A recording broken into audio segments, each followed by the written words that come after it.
बहुत समय पहले की बात है। पुराने चाइना के नॉर्थ प्रोविंस में 3 मॉन्क रहते थे। उनका नाम किसी को नहीं पता है, क्योंकि उन्होंने कभी अपने बारे में कुछ बताया ही नहीं। उन्होंने कभी किसी बात का जवाब नहीं दिया।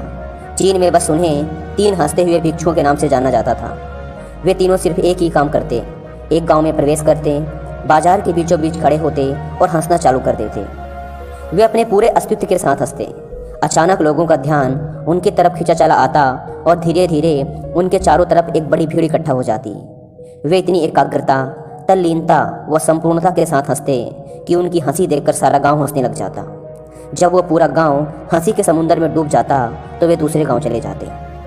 वे ना तो कुछ बोलते थे, ना ही कुछ उपदेश देते और ना ही कुछ शिक्षा।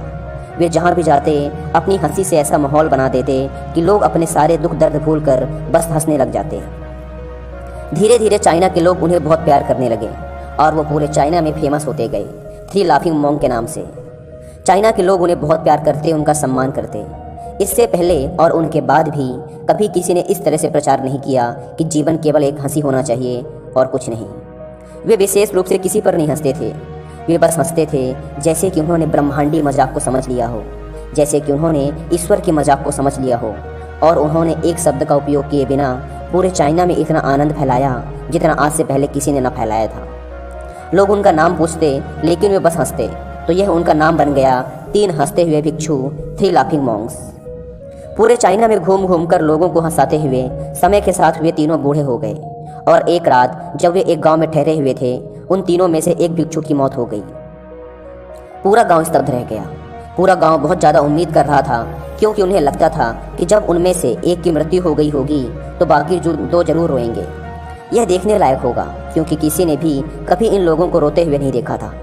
जब सुबह हुई तो पूरा गांव इकट्ठा हुआ, लेकिन दोनों भिक्षु तीसरे की लाश के पास खड़े जोर जोर से हंस रहे थे। ऐसी हंसी जैसी उन्होंने आज से पहले कभी ना हंसी हो। गांव के कुछ बड़े बुजुर्गों ने उन्हें समझाने की कोशिश की कि यह आपका साथी था और इसकी मृत्यु पर आपको हंसना नहीं चाहिए।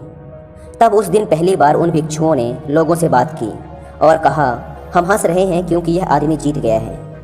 हम हमेशा सोचते थे कि पहले कौन मरेगा, लेकिन इस आदमी ने पहले मरकर हमें हरा दिया। हम अपनी हार व इसकी जीत पर हंस रहे हैं। इसके अलावा यह कई वर्षों तक हमारे साथ रहा। हम एक साथ हंसे, हमने एक दूसरे की मौजूदगी, उपस्थिति का आनंद लिया। उसे अंतिम विदा देने का इससे बेहतर तरीका और क्या हो सकता है। हम केवल हंस सकते हैं। लेकिन पूरा गांव उदास था। जब मृत भिक्षु के शरीर को अंतिम संस्कार के लिए चिता पर लिटाया गया तो सारे गांव वालों को एहसास हुआ कि शेष 2 भिक्षु केवल मजाक नहीं कर रहे थे, वह तीसरा जो मृत था वह भी हंस रहा था। चीन में यह प्रथा थी कि जब एक इंसान की मृत्यु हो जाती थी तो उसके पुराने कपड़े उतारकर उसे नहला धुलाकर उसे नए कपड़े पहना दिए जाते थे।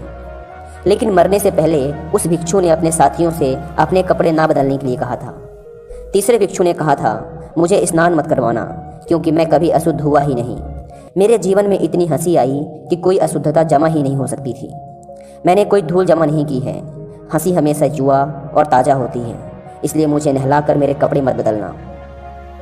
जब उस तीसरे भिक्षु के शरीर पे आग लगाई गई तो गांव वालों को पता चला कि उस भिक्षु ने मरने से पहले अपने कपड़ों में कुछ पुराने चीनी पटाखों को छिपा रखा था, जो आग लगने के बाद फटकर आसमान में रंग बिरंगे कलरों में फैल गए। और यह देखकर एक बार पूरा गांव जोर जोर से हंसने लगा। तो इस तरह से वह तीसरा मॉन्क मरने के बाद भी सारे गांव वालों को हंसा गया।